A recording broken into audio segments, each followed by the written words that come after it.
Colombia es un país hermoso con gente muy trabajadora, pero hoy se estima que alrededor de 14.000 niños están alistados en grupos armados ilegales, que causan mucha muerte y destrucción.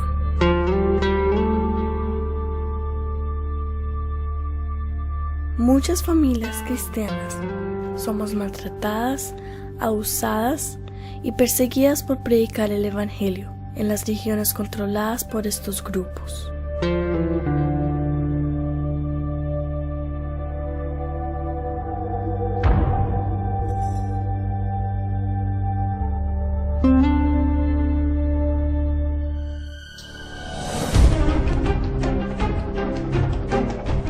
Un día mi padre estaba predicando, mi mamá estaba cantando, mi hermana y yo estamos jugando. Y llegan unos grupos ilegales y coge a mi papá y lo saca. Cuando yo miré por primera vez a esas personas, sentí como miedo, como terror en mi corazón, no sé. Nunca he visto así unas personas vestidas de negra, con armas, niños pequeños con pistola, todas esas cosas.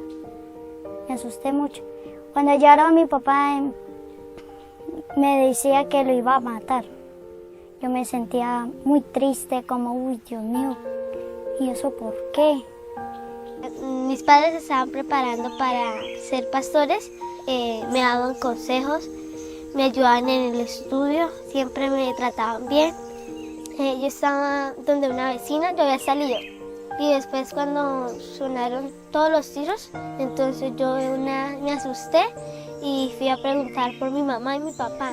Y cuando vi a mi mamá, simplemente ella respiraba. Entonces yo al verla así, yo quería como hablar con ella y pues la gente no me dejaba. Decía, ay, déjenme de entrar, déjenme de entrar.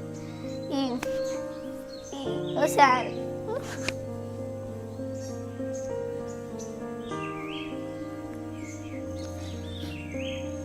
Yo quería hablar con mi papá, porque mi papá sí podía hablar. Él decía que no sentía las manos, que lo llevaran rápido al hospital.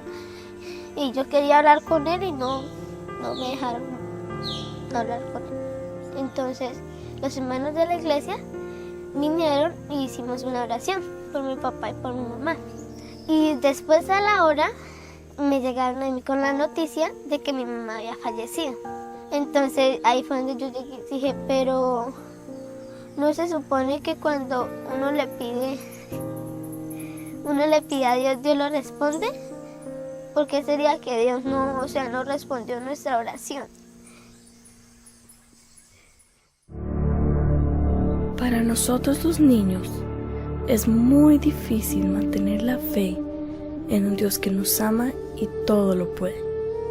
Es doloroso ver que quienes nos persiguen, torturan y asesinan a nuestros padres y hermanos, muchos son niños de nuestra misma edad.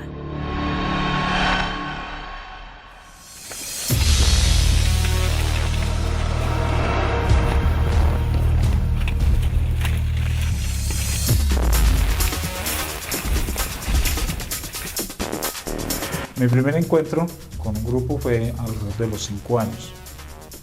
Llegan a la finca donde estamos habituados en ese entonces y ellos se establecen ahí, hacen campamento, un centro de operaciones. Me llamó la atención la forma de que ellos eran, la forma de que ellos compartían con nosotros los niños en ese entonces. Nos invitaban a jugar, nos invitaban a correr en la playa, a jugar en las escondidas en las plataneras y también a jugar a los pistoleros. Sino que la diferencia es que nosotros cargábamos palitos y ellos cargaban sus armas. Decían que no importaba, que simplemente era un juego, que era para que nosotros jugáramos, que nos sintiéramos bien, que nunca un arma esa se iba a disparar porque nosotros, la intención de ellos era jugar con nosotros, que nos sintiéramos bien. Nos utilizaban en las espaldas. Contando. 5, 6, 7. Y también saltarines con nosotros en las espaldas, pues nosotros siendo pequeños pues nos gustaba todos esos juegos y nos fascinaba jugar con ellos.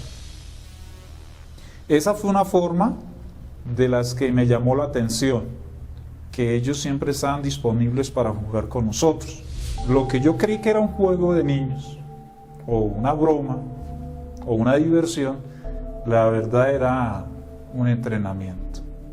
Ve unos niños de todas las edades, entonces uno se siente como confrontado al ver la libertad que ellos no tienen, al ver la vida espiritual que no tienen. Es horroroso, hasta espantoso, ver niños de 12, de 10, 9 años asesinados. Porque ellos, directamente el grupo fue al internado a reclutarlos. Fue directamente a los profesores: necesitamos unos niños y aquí no nos van a impedir. Es obligatorio los profesores, o si no los matan o los destierran, dejar reclutar a algunos niños y ayudar. Esto ocurrió el año pasado mientras estábamos en el colegio. Llegó la noticia donde estaban pasando unas hojas para reclutar a los muchachos dentro del colegio. Las primeras, por orden del grupo, las primeras que deberían ir eran las hijas del pastor. Ha empeorado ahorita la situación y ha empeorado el reclutamiento de niños, porque 5 o 3 de civil llegan por ellos y los llevan al monte y los preparan o los torturan. Fui testigo de una ejecución un día en la mañana, posiblemente tendría alrededor de 7 años. Fue una joven. Vi cómo hicieron el hueco y cómo fue ejecutada. No pasó mucho tiempo, no sé exactamente si fueron 2 o 3 días. Hubo otra ejecución en la cual ya yo mismo hice el hueco y quise ya participar un poquito más. Y así no pasó el mes cuando ya yo quise participar también disparando. La primera ejecución creo que yo hice personalmente fue por allá a los 7 años. Un solo terrorista se encarga de hacerle mucho daño a 100 o a 500 iglesias. Es tanta la radicación que uno tiene allá, que aquella persona que es cristiana es un objetivo militar.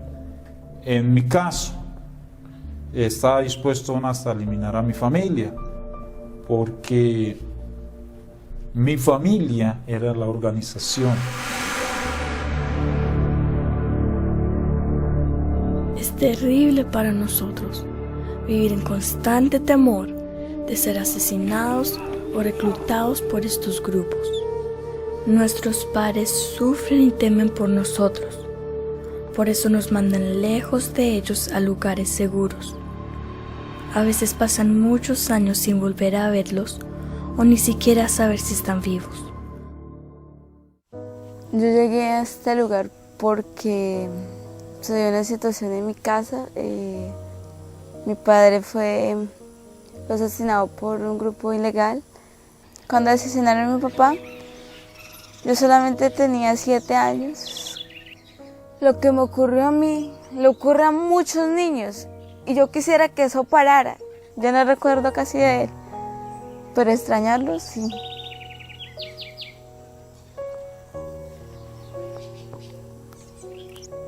A veces quisiera que estuviera ahí para que me abrazara, sentir ese abrazo. Fue duro porque fue la primera vez que me tenía que separar de mi mamá y de mi papá.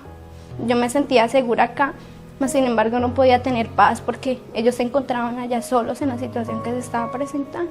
Lo que le he pedido a Dios en la situación que se ha presentado es que causa no se lo vaya a llevar en el momento de nuestra infancia. Lloro de día y noche en mi cama, a veces me pongo a leer la Biblia y oro mucho por mi papá, que lo cuide de todo mal y peligro. En ese lugar a veces yo extraño mucho a mi familia, a mi hermana, que a veces jugamos, mi mamá que por la mañana le da un beso, que la abrazaba, y a mi papá también, que él me enseñaba a corregirme. Me hace mucha falta mi familia. Para muchos allá no se mira la situación, ni siquiera muchos se enteran aquí que estamos sacando niños, o que se los hemos quitado de las garras a los grupos, nadie se ha enterado, incluso muchos no creen. ¿Cómo usted puede ir a sacar un niño y quitarse los grupos tan terroristas, tan malos? Entonces, con la ayuda del Señor lo hemos hecho. Porque entonces no creer eso es no creer en el Señor Jesús, no creer en milagros. Tengo experiencia de niños que se han quitado la vida solitos, porque no han resistido el rechazo, el que no se ha tenido en cuenta lo que él piensa. A mí me parece que las iglesias hoy juegan un papel fundamental y muy especial, por eso gracias a Dios que Dios dejó las iglesias. Y yo sé que estamos a tiempo de hacer algo por esos niños. Después cuando llegué acá, empezaron a hablar de Dios, me explicaban y pues ya mi idea ha cambiado y que si Dios, o sea, no quiso que mi papá o mi mamá hubieran vivido, fue por un propósito que él tenía. Yo los perdono a ellos porque ellos a veces hacen cosas inconscientes, que Dios tenga misericordia de ellos y que pues que nunca les vaya a pasar a ellos lo que ellos le hicieron a mis padres. En un tiempo estuve dispuesto a eliminar, si era posible, a mi mamá, a mis hermanos, y hoy en día estoy al frente de ellos porque soy pastor de ellos hoy en día, y yo les pediría oración, que nos tengan mucho en sus oraciones a todos nuestros niños aquí en este país, que a causa de la violencia son arrastrados, y el dolor es que estos niños que hoy tienen 10 años y son arrastrados a ciertos grupos, entre 10 años, ¿quiénes son? Serán unos grandes criminales, pero si oramos por ellos, Dios les puede sacar y mañana serán unos grandes predicadores.